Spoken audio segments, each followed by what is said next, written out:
Denver Broncos are benching 9-time Pro Bowl quarterback Russell Wilson. Sean Payton says it's a football decision, and they're looking for a spark, and that may be true. Yeah, we need a spark, so we're going to go with Jarrett Stidham. Well, This was purely a financial decision. First opportunity to move on from Russell Wilson, Sean Payton took it. I can just assure you one thing. I'm just interested in winning. Damon used to come on. So that was yesterday. Been talking about the big news. We've been talking about Damian's wardrobe. Damon was He was looking bro. outstanding lately. Oh my God! But that was about Must be the big seat. Yeah, that's exactly be right. the That's a seat. great point. It's a steep drop off from yesterday. We're trying to talk about the Broncos and Russell Don't get me Wilson. Broncos sitting down Russell Wilson for the last 2 games of this season. Coincidentally, that might help them avoid some guaranteed money down the road in 2025. Sean Payton said that's not what it's about. But you guys were not here. We had you yesterday, but I didn't have you two guys yesterday. What do you think of the way the Broncos are handling this situation? The way that they've handled it has been unprofessional, and classless. Listen, if you want to bench him, you're absolutely entitled to do that, both as the head coach, general manager, and the owner of the football team. To go to him and say, we want you to alter your contract that we signed off on, or else we are going to threaten to bench you and/or bench you, is not a way that you handle business in the NFL. It's certainly not a way that you handle a guy that has been a pro and a Super Bowl champion for 10 plus years. It's not a way that you handle a person that was on a Hall of Fame trajectory. And it's for sure not the way you handle someone who's a Walter Payton Man of the Year. This is not about feelings. No one's going to feel bad for Russell Wilson because of his money, okay? This is about the way that you treat someone that in many ways has always been a good representative of your organization and your league. You're absolutely entitled to bench him, whether people agree with it or not. To go to him and say, alter your contract or we're going to threaten to sit you is not the way you do business in the NFL. So the alteration that we're talking about is that if he's still on the roster 5th day of the league year, so like March 17th, right, of next year, then the injury guarantee in his contract for 2025, $37 million, becomes a full guarantee. So they didn't want to have to worry about, can he pass a physical by March 17th? So can we push back the date, right? So it gives us more time to figure stuff out. That's what they were talking about when they go to him to alter the contract. They weren't trying to take money away from him, right? It was more about that. All right, I'm just making sure the people know what we're talking about. You disagree?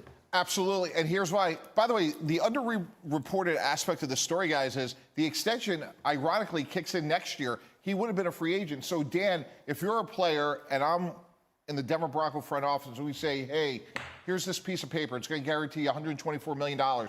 Within that contract, we have optionality, and 100% of the time, players, coaches, whomever, we have a responsibility to do what's in our best interest. And if we could save money in 2025 because your play is not discernibly better than Jarrett Stidham, we're going to make that decision. Whoa. Your play is not discernibly better than Jarrett Stidham. Russell Wilson, for the majority of the season, has played like a top 10 to top 12 quarterback.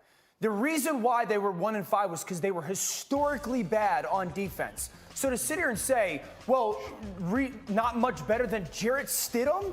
We have no idea what Jarrett Stidham is. But Sean Payton is saying that I believe I can get as much out of or close to Jarrett Stidham as I can. Right. So I'm going to be held accountable by the Walton family by this decision. So what I'm doing is in the best interest of the Denver Broncos. Hard stop. That's fine. And we're going to pay you a lot of money because we have that obligation, but we have a responsibility. But and in my opinion, here's what I don't like a lot. What I've heard is, well, Russell Wilson, no one feel bad for him. He's still getting his money. Just because you pay someone X amount of dollars doesn't mean that you can undercut them and undermine how you treat them.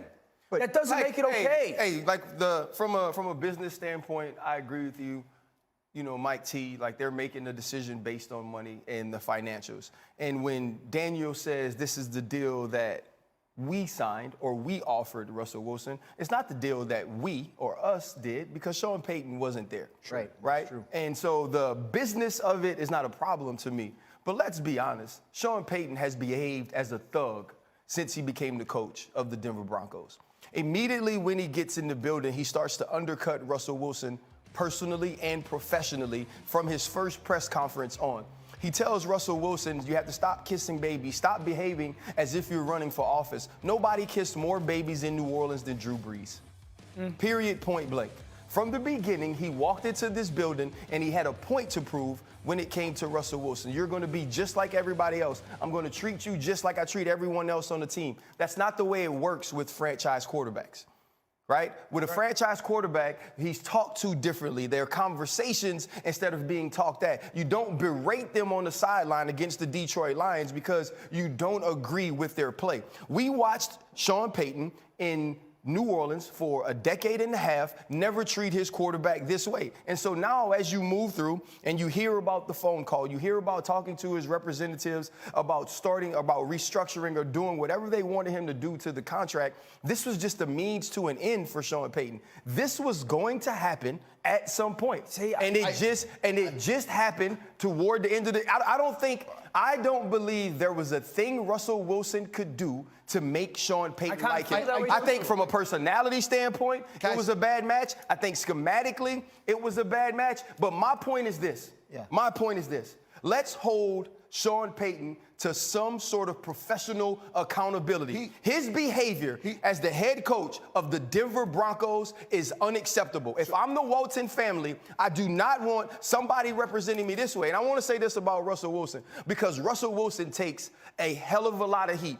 The humility that Russell Wilson has shown, the professionalism that Russell Wilson has shown inside of that building while being treated that way by that man, all I got to say to Sean Payton is you lucky you had the right one.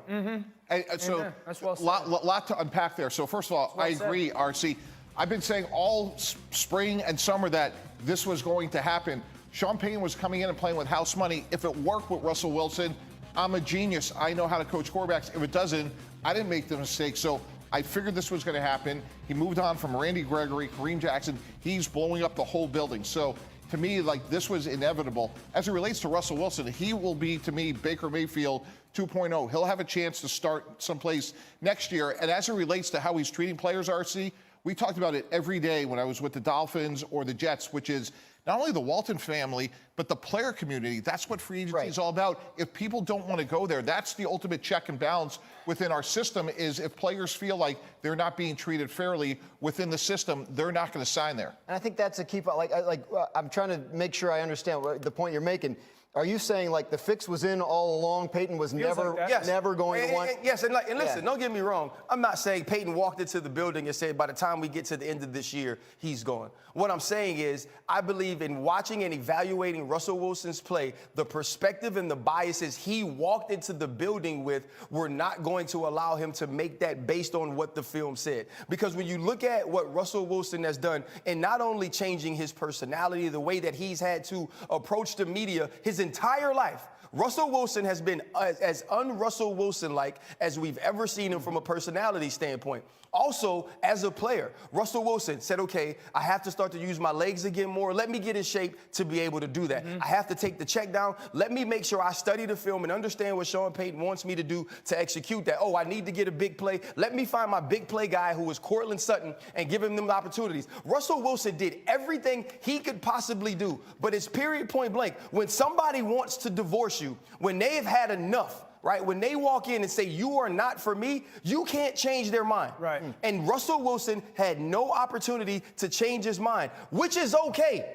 It's okay if that's not your guy. But the problem is you don't have to show it to the world all the time. You don't have to be able to say, okay, as I let him go, oh, you remember when I had to act like this on the sideline of Detroit? No, because you didn't. Right. Because you could have had that conversation like other people do with future Hall of Famers, former All-Pros, Walter Payton Man of the Year, that's showing you I can be a professional. Everything he did was absolutely Bush League. And we've allowed it to go because he won one funky ASS championship in New Orleans. And because people wanted Russell to fail. That's just the point-blank truth. They did. People want to see Russell fail. No one is arguing bench him or not. And if it's fair, the NFL is not a fair business. The way you go about treating a person who has represented the NFL at the highest level and won Walter Payton Man of the Year is the biggest point here. Second thing, you're not going to just replace top 10 quarterback play. You're entitled to try. You're not going to just replace it. You know how ridiculous it is to go to your starting quarterback a month or two into the season, threaten to bench him if he doesn't alter his play, but then also be like, hey, man, we got to win games. Right. We got to win But games. but the You thing wanna is that bench me. but that shows Russell's professionalism. though. Absolutely. He's still, yeah, exactly. Look, there's a lot here. I'd have Obviously, been called Dan Graziano and leaked that. Dan, a look. serious issue. RC, you talked yourself out of a chance to do a basketball highlight. It was too good. We couldn't No. go that. Yeah, no, it's true. Next hour. We come back, though. We're going to talk about